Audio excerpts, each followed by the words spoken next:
Y'all, welcome back to the show. It's Anti-War Radio on Chaos 95.9 FM in Austin, Texas. And our next guest is the great Patrick Cockburn from the London Independent. You can also find him over at his brother Alex's counterpunch.org. Welcome back to the show, Patrick. How are you doing? Fine, thank you. I really appreciate you joining us on the show today. No, glad to be back. All right, so big election last weekend in Iraq. Do we know anything yet? Well, we know a bit. That all the big parties, which are the four big coalitions, have all done reasonably well, which means there's going to be a long sort of battle as to who holds power at the end of the day. Okay, so what can you tell us about the re-rise of Iyad Alawi? How could it be that a former CIA agent and former Ba'athist could be doing so well? Well, he always comes bouncing back, but he doesn't sort of stay back very long.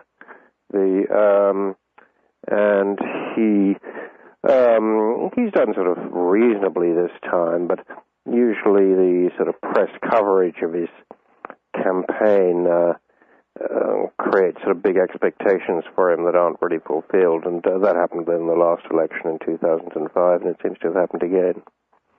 Yeah, well, I guess Hirsch reported back then that Nancy Pelosi had prevented the money from being appropriated for George Bush to rig that election for Alawi, although I don't know whether it would have done any good. But he ended up getting, 0% of the vote back then, right? He didn't do too good. There's also, he'd been prime minister, and one thing usually Iraqi voters were fairly clear about at that time was that they didn't like the way the country was being run, so he did pretty badly. But he's kind of been out of power since before the worst of the Civil War happened. So he's kind of free of that in a way, right? Yeah, you could say that. I mean, he's a Shia. He normally gets backed by the Sunni outside the country, tends to get backed by the West and by Saudi Arabia and the Sunni states. And so he gets big backing, and he seems to have done quite well in the Sunni Arab provinces north of Baghdad and west of Baghdad. But the Sunni are only about 18% of the population, so that's never enough in Iraqi electoral terms. Now, I've had the most trouble keeping track of this through the years, but particularly, I guess I'll just say some crazy things and you straighten me out. But basically, what I understand is that Maliki has split from the Iraqi National Alliance, and so left over in the United, that is the Hakim clan. Even though Abdul Aziz Hakim is dead, his son is sort of taken over that, and then an alliance with Muqtada al-Sadr. Even though those two. It used to be, Patrick, if I remember right, that Dawa and Sadr got along better because they were more for nationalism than federalism, and the Hakim faction really wanted much more of a federal structure. But now all the alliances on the Shiite side seem to have switched around. Yeah, one shouldn't. Depends how seriously one takes their political principles. Last time around in 2005, the Shia wanted to stick together. This was their big moment. Iraq had historically been run by the Sunni.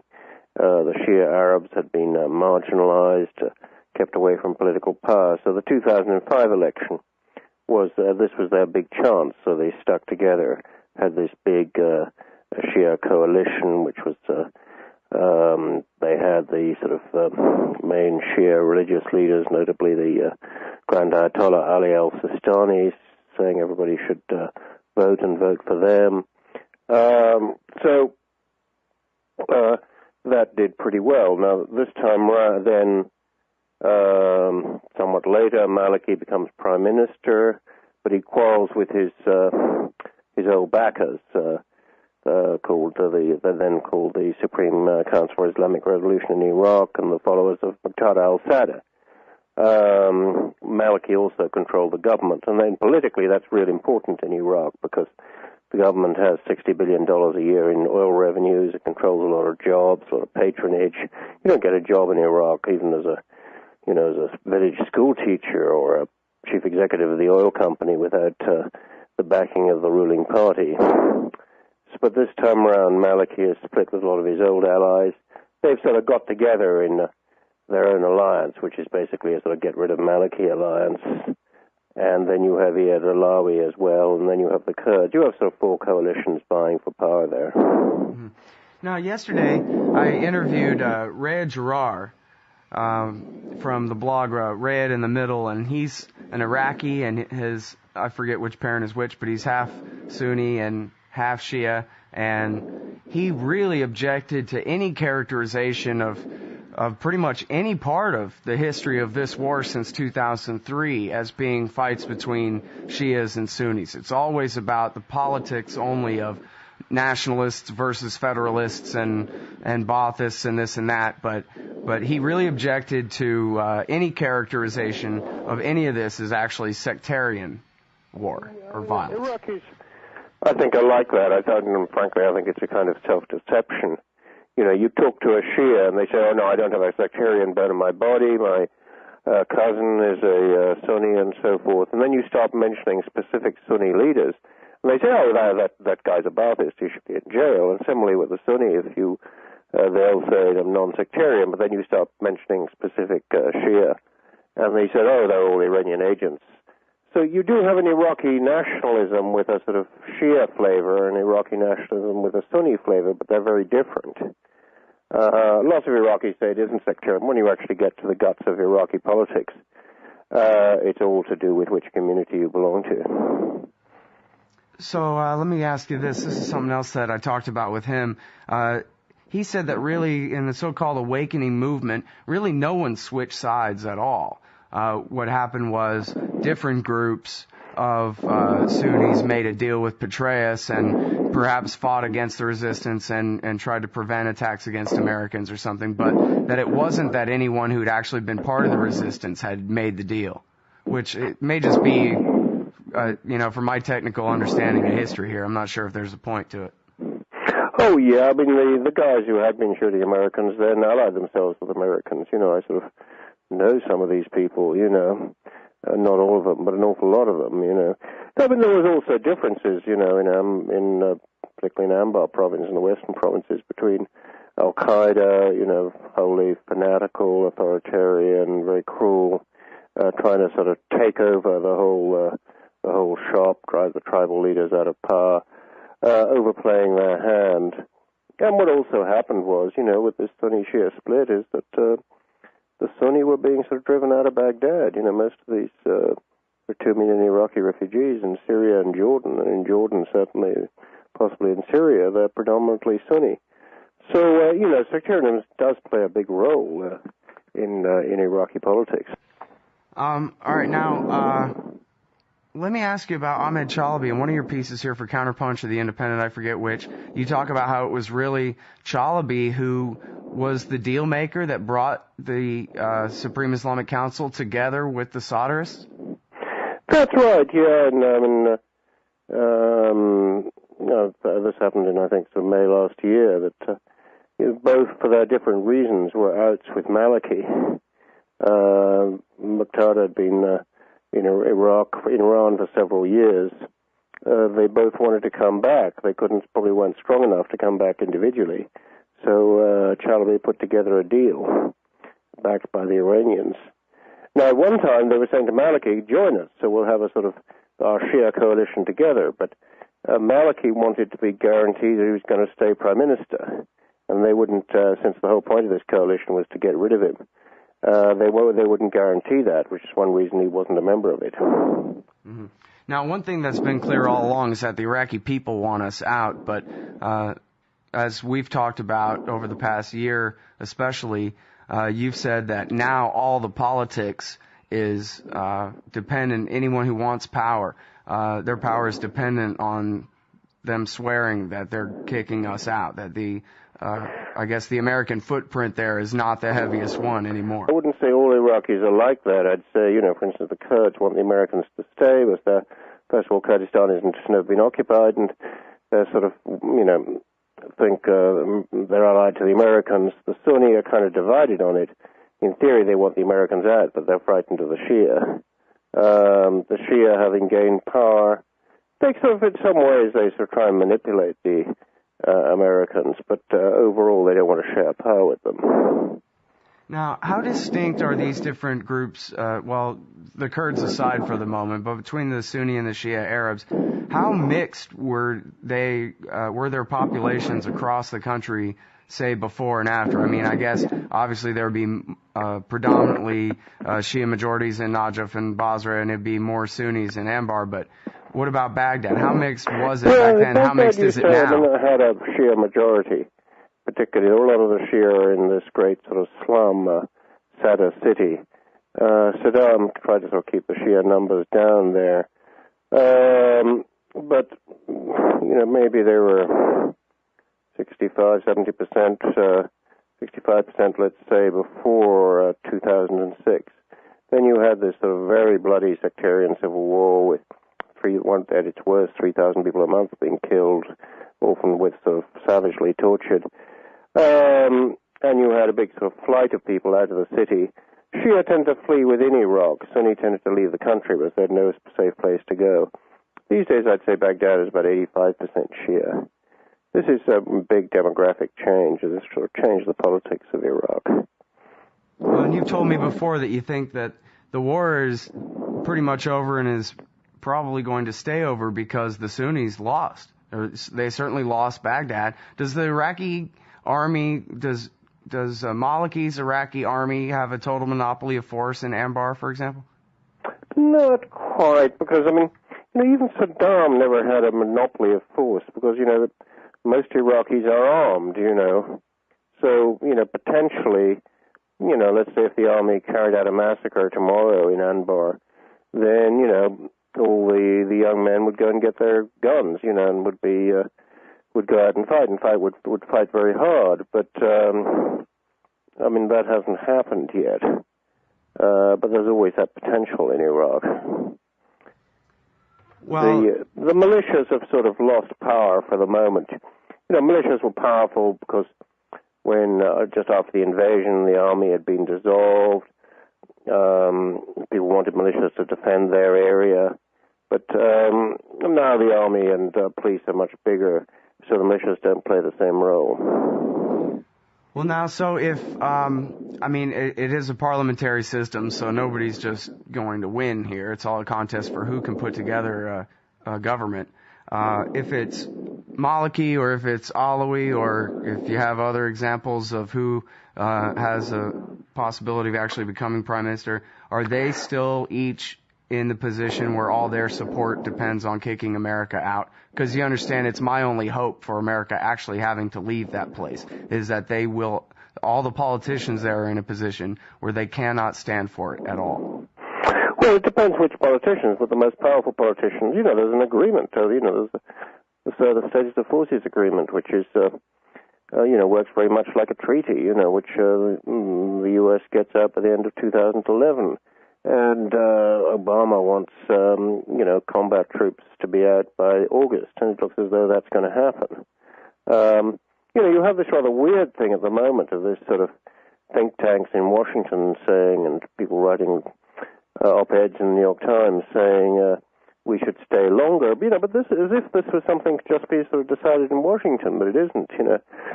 There's a treaty not just signed by Obama, but an agreement not just signed by Obama, but by Bush, saying, when they're going to be out. This was fought over very hard. Yeah. And I'm absolutely certain that's going to happen. It's kind of baloney, this idea that somehow the U.S. can sort of suddenly unilaterally leave more troops or find it easily get the Iraqi government to agree to leave more American troops. And if they did leave them, this would, remember, the first insurgency of the Sunni was to get the Americans out, to get them withdraw. The insurgency of Muqtada al-Sadr was to calling for an American withdrawal. So, the idea that you can just not do that despite a treaty and there won't be any reaction is just sort of completely cuckoo. Yeah, well, it's obviously a very important point because you're right. It's not just the editorial page of the New York Times, which that's Thomas Ricks, who speaks for the Pentagon. He is, basically a PR flack for General Petraeus, as it is. And, of course, there are leaks all over the place. They're calling it, General Odirno is calling it Plan B. If anybody blows anything up in Iraq, we might just have to call off everything and start all over again or stay forever and ever now. And it seems pretty apparent that, when the generals sit around in their meetings at the Pentagon, that their view is that they stole this country fair and square and they're keeping it, and they're determined to have bases there. So whatever political will on the part of the Iraqi politicians to force us out, has to be total for it to happen, it seems like. No, I think it's going to happen anyway. And also, what's also kind of crazy about this, American troop casualties are down pretty well to nil. But if that's primarily because they're pulling out, decide not to pull out, then casualties will start happening again. The Americans don't care about that. The Iranians support the present Iraqi government. They sort of support it conditionally on the grounds that the Americans are going. Again, you can't just ignore them. There's a 900-mile common frontier between Iran and Iraq. Mm. Well, there are some who say that the Iranians would probably prefer to keep us there at least for a little while longer, if only to use our troops as a trump card so that we don't attack them, because our troops are right within retaliation range, even though our country is not. Yeah, I think part of the time the Iranians think that, but mostly I think they don't want a U.S. land army in Iraq threatening them there. They want the U.S. forces out of Iraq, and from their point of view, that's probably sensible. All right, now, if it's okay with you, I'd like to ask you a little bit about the war in Afghanistan and Pakistan. Sure, yeah. George Will, the somewhat neoconservative, I guess more than half just regular conservative political commentator there from ABC News and Newsweek, he came out against the war in Afghanistan, and he basically said what's happening here is we're going to have an escalation, but the escalation does not measure up to the stated Coin Doctrine requirements for the number of troops required to carry out the strategy. So what are we doing? We're escalating into a war that can't be won by its own measurements. Is that what's happening in your eyes? Well, that's always been one of the problems. We had this big offensive recently in Marjah, which was elevated as if this was a sort of D-Day, And I must say it's rather depressing the way the media, newspapers and television went along with this. Although this is really so very manufactured. What made this offensive different from the others was that it was loaded down with television cameras and reporters. That's what made the difference, and was very much a sort of put-up job. Secondly, Marjah hardly exists as a city. This was kind of inventing a campaign and an issue, rather like WMD was invented in 2002-3. Yeah, I'm sorry to stop you, but just on this minor point, Gareth Porter wrote a story that said that the 80,000 residents was just a goof, and that, I went and looked at it on Google Maps, and it looked like, stone walls with no roofs. Do you know, have you ever been to Marjah? Can you tell us what the population really is there? One Afghan town, village, looks very much like the next. You have these big sort of mud wall compounds. You don't really know what's behind them. But I was pretty amazed that suddenly there was this city of, I've been over that sort of province, but suddenly there was the great city of Marjah, which previously, I must say, I hadn't spent much time thinking about. I thought, hold on a minute, I've been in those sort of cities around there. It's funny I haven't been in this place, And, but the media reporting made it sound as if, this was sort of a substantial place and a great sort of, some of them talked about it sort of it being a fortress and a bastion of the Taliban, Mm-hmm. This was very much going along with the official line. And I think was really sort of nadir of embedded journalism. Yeah, it's very interesting because it really does seem to be the biggest story about that Marjah offensive is that it was a big hoax, and that the target of the offensive was not the poor people that got killed, it was the American people. And they were trying to convince us, I guess, that we got to stay a little bit longer. But still, I want to know whether you think they're pursuing the strategy of kind of that permanent 50-year coin doctrine, clear hold, build a society sort of doctrine, or whether they're just going to kill some people for a while on the way out the door, or what is going on? Well, I think, this whole clear hole build, it's kind of a cliche, but you see, in guerrilla war, it's always been, what do guerrilla commanders do? They wait for, you don't attack strength, you attack weakness. So when the enemy goes and clears holes and stays in one place, you go and attack them somewhere else. Just like you were citing George Will saying they don't have enough troops. When they concentrate troops in Marjah, they don't have troops elsewhere. And that's, of course, where the Taliban attacks. And, you could do this in Iraq, was essentially the other side had decided not to fight for reasons not much to do with the famous surge. I've always felt that the surge, by the battle for Marjah and the surge, that, at the center, one of the most serious components of these strategies is a PR strategy directed at directed back home to give the impression that this war is winnable, worth winning, and we are winning it. That's funny because all I see is headlines about dead somehow kids. There's fantastic attention to avoiding civilian casualties, which you don't normally see in such campaigns. Yeah, well, that's the thing. That's one thing about having the cameras there. So what about this upcoming offensive they've announced long in advance, again, against the people of Kandahar? What do we... Well, they can do that, and then we'll see, and at the time it always looks good because guerrillas always retreat. They retreat into the local population or they retreat across the border into Pakistan. I don't think that much is really changing there.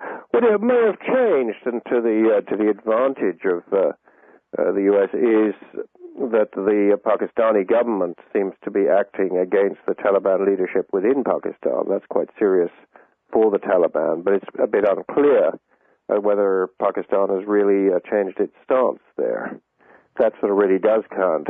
But I think these offensives in Kandahar and Marjah, they have some effect. There are more American troops there, but they're mostly PR offensives. How likely is it, do you think, that the Pakistanis are actually giving up on supporting the Taliban? I don't know if they give up completely, but maybe because of trouble with the Pakistani Taliban, because of other pressures, they might change somewhat. The ease with which they picked up Taliban leaders show how easy it was for Taliban leaders to move around previously. Yeah, well, don't make that your headline. We don't want to discuss that.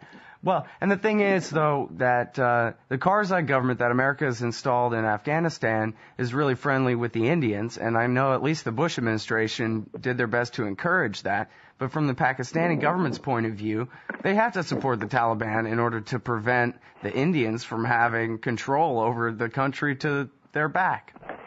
Yeah, there's a degree of that, but it's not as though the Indian Army was going to launch a great offensive based in Afghanistan. It could make it difficult, though, for the Pakistanis to, have that as their strategic retreating ground in the event of war with India. Yeah, but they wouldn't be sort of retreating, into Afghanistan. There's a lot of mountains and deserts there. It may look like that on the map. When you actually sort of look at it a bit more closely, they wouldn't be retreating there. Obviously, they don't want Afghanistan held by a hostile power friendly to the Indians, but that doesn't look likely to happen at the moment. Well, then why do they support the Taliban? Kashmir and things like that. Why do they support the Taliban then? There is, as you say, this fear wanting to have an Afghanistan which is at least partly controlled by Pakistan, that is not controlled by India. Sure, that's a motive there. Whether there's a real chance of the Indians doing much there is another question. There's also the question of, this is one of the things, there's a bad effect on Taliban in some ways, but kind of what makes sort of Pakistan sort of important in the eyes of the world is that they're a key player in Afghanistan. This is one of the reasons why they get, all this money from the U.S. And it gives them leverage also when it comes to questions like, what happens if this eternal dispute over Kashmir with India. Again, it gives them some leverage there. It's kind of what makes Washington take seriously what's happening in Pakistan. Now, Patrick, I guess it usually just sort of goes without saying that we kind of accept that Ayman al-Zawahiri, if not still Osama bin Laden, are hiding somewhere in Pakistan. Do you believe that to be true? I think it's most likely, yes. You know, a very big place. I mean, it's quite interesting that, you know, this Taliban leaders that were always, Afghan Taliban were always described as being up on the border and northwest frontier, but where the most important one gets arrested is a house in Karachi, you know, a city of 19 million people. So it wasn't just the border area, it's really the whole of Pakistan, which was their sort of rear area. Or maybe put it another way, the sort of Pashtun areas of Pakistan. Mm. Well, I don't mean to say that this is the motive for the whole thing, but it does seem that at least politically, on that level, they can't ever end the war as long as Ayman al-Zawahiri is still putting out podcasts, right? I guess so, yeah.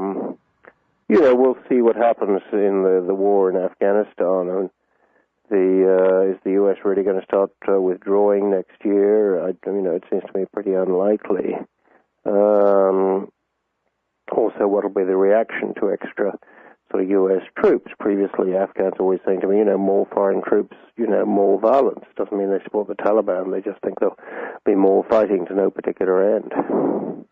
Yeah. Well, do you think that there's any kind of rhyme or reason, either said or unsaid, about why we're doing this, or it really is for no end? We know why did the U.S. go in originally, post 9/11? You know, to show power, to show strength, I think. And also the thought was it they would be easy wars, you know. Afghanistan seemed easy in 2001, then, you know, Iraq next stop. They didn't realize that the war in Afghanistan wasn't over. And when Saddam was overthrown, they didn't realize the war wasn't over there either. And I think since then, well, you know, a prime motive has been not to be seen to lose. You know, who exactly has the U.S. been fighting there? In, you know, in Afghanistan, they're fighting some Taliban, you know, maybe a few tens of thousands, but not that a number, you know, who come from the Pashtun community, who are 40% of Afghans, but not all the Pashtun community. It's kind of a minority of a minority. Same thing in Iraq. They were fighting the Sunni there, 20% of the population. So it doesn't look good not to come out a winner. But I think it's all, you know, a lot of this being fought as at the level of perceptions. That in Iraq, the surge and so forth convinced a lot of people in the U.S. that somehow they'd won. It wasn't true, but it was much easier then to withdraw on the backs of an apparent victory or a spurious victory. And I think Afghanistan, same sort of thing, that it's being built up to. The Taliban threat was built up, and the sense that, you know, we're getting on top of it's being built up. All right, Patrick, thank you very much for your time on the show today. I really appreciate it. Not at all, thank you. All right, everybody, that's Patrick Cockburn from The Independent and from counterpunch.org. His book is Muqtada al-Sadr and the Future of the Shiite Revival in Iraq.